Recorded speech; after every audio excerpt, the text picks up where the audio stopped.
যদি মনোযোগ দিয়ে ইউটিউব করা হয় এবং মোটামুটি যদি ভালো কন্টেন্ট ক্রিয়েট হয় এবং মোটামুটি যদি ভিউজ আসে, তাহলে কারো আর চাকরি করার দরকার হবে না। 5টি টিপস দেবো আমি আজকে। তো 5টা তো উপদেশ দিলা তুমি, মানে 5টা পরামর্শ, সবচাইতে যদি একটা দিতে বলা হয় তাহলে কোনটা?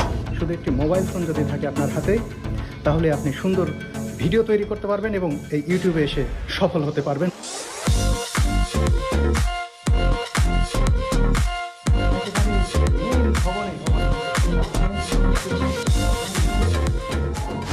পরিচিত ইউটিউব এবং ফেসবুকে কন্টেন্ট ক্রিয়েটর হিসেবে খুবই পরিচিত নাম সালাউদ্দিন সুমন। তো সালাউদ্দিন সুমন কিভাবে কাজ করেন এবং একজন আমি যদি সফল হইতে চাই এবং আপনি যদি সফল হইতে চান কন্টেন্ট ক্রিয়েটর হিসেবে, তাহলে আসলে কি করতে হবে সেটা আমরা আজকে শিখবো।